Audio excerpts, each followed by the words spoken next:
This is Kevin Spann, your insurance guru, coming to you live today with the top 7 questions that people ask me when I'm wearing a pink shirt. Number 7, why is life insurance important? Life insurance is important for 3 reasons. Number 1, you want to take care of your final expenses. That's the cost of your funeral. Number 2, you want to pay off any outstanding debt that you have, whether that's a home mortgage, whether that's credit card debt or a car note. Last and most important, life insurance, if you have the right amount, it can also replace your income and take care of future goals. Number 6 question people ask me when I'm wearing a pink shirt. How life insurance works when someone dies. Very good question.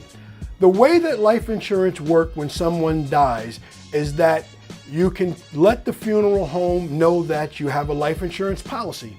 The life insurance company will then cut a check directly to the funeral home, and the balance of the proceeds will go to the beneficiary. So that's the way that life insurance works when someone dies.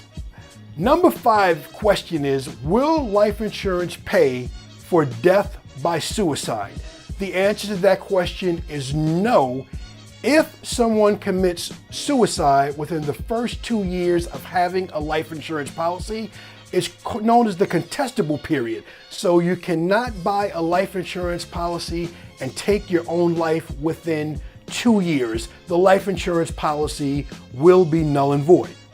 Will life insurance cover the cost of a funeral? Yes, as long as you have enough life insurance. So that begs to ask the next question. How much does a funeral cost?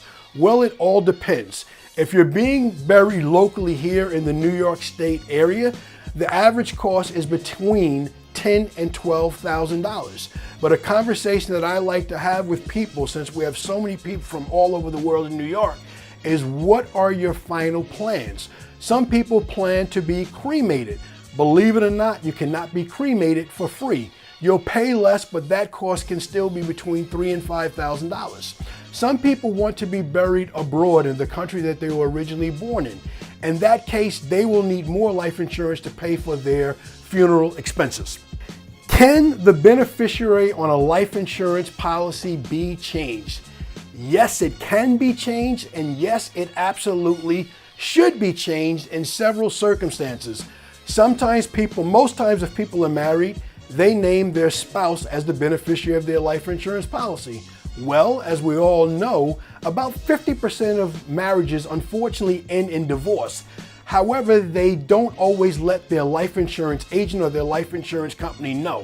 So in that case, if there's a change in your relationship with the beneficiary, be it a divorce, be it the death of the beneficiary, be it a change in a relationship where you no longer see that significant other, domestic partner, as someone who you would want to have the proceeds of your life insurance policy, you should definitely change the beneficiary. What life insurance is right for me? Should I get a whole life policy? Should I get a term policy? Well, those 2 policies are very different. I won't answer in those questions in this question, but the one thing I will tell you, you should get the amount of life insurance that best suits your budget. As a general rule, a younger person can buy a significant amount of term life insurance for very little premium. And I'll say young as being under 50, being a man of a certain age myself. At age 50 and above, people should really consider permanent life insurance so they can get locked into a policy that does not expire or change. And the number 1 question that people ask me when I'm wearing a pink shirt, Kevin, why are you wearing a pink shirt? Don't know. Haven't thought about that one.